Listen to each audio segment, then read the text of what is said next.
When police and protesters faced off in Tompkins Square Park. Now Channel 2's Mike Taibbi has learned where some of that hatred is coming from.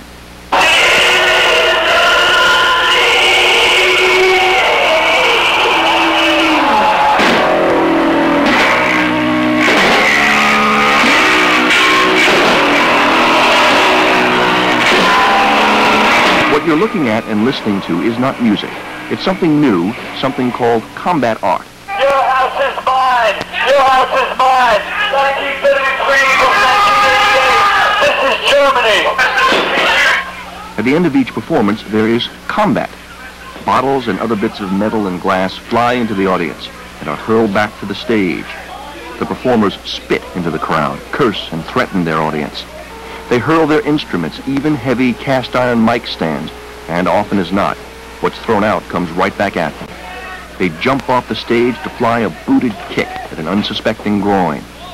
This enraged, delirious celebration of violence goes beyond anything envisioned by the slam dancers of the Sex Pistols era of the 70s. And in case anybody's in danger of missing the point, the leader of the group sets himself on fire, genuinely courting injury or death. The group is called Missing Foundation, and it is not idle fancy or mere speculation to suggest a link between Missing Foundation and the violence that exploded here at Tompkins Square Park last August. The New York Police Department and the FBI have been searching for the roots and the details of that link. We found them.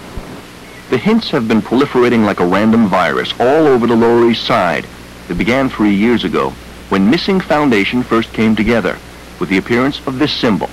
The upside-down champagne glass means the party's over. 1933 stands for the rise of the National Socialists in Germany, the Nazis. MF, 1933, the party's over.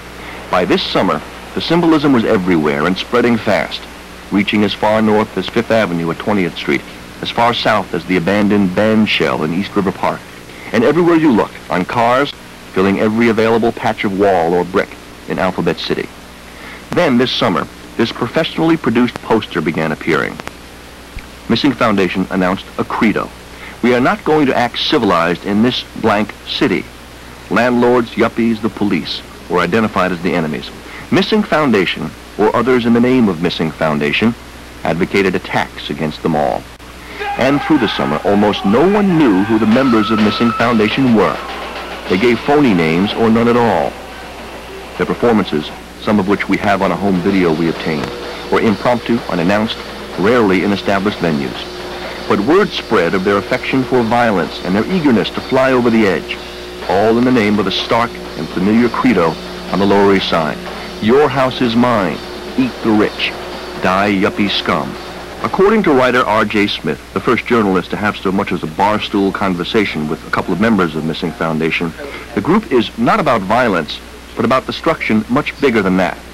Inside agitators, Smith wrote, they seek to trigger chaos, and in their inaccessible mystery, they've obtained enormous thematic power. I can't think of anybody out there who does anything like this, and yet you don't know who they are. No one knows how many people are in Missing Foundation, or where they live, or what they all look like. In their home video, Missing Foundation members play with fire constantly. They bash each other in scenes of degradation and filth. They trigger pitched battles that inevitably end in violence, injury, destruction. It's a trick, but it's legitimate. Play Missing Foundation's performances alongside the Tompkins Square Park riot footage, and the action differs in scale, but is strikingly similar.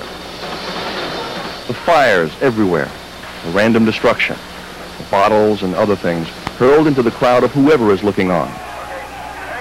Even the cops we spoke to admitted readily, the New York Police Department miscalculated badly.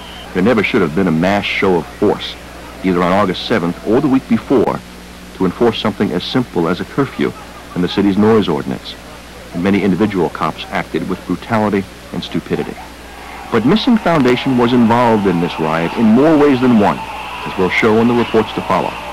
As one observer who knows the group put it, the riot was the ultimate Missing Foundation performance. Mike Taibbi, Channel 2 News. And Mike Taibbi will have more of his special report tomorrow on Channel 2 News at 6 and 11. But first tonight,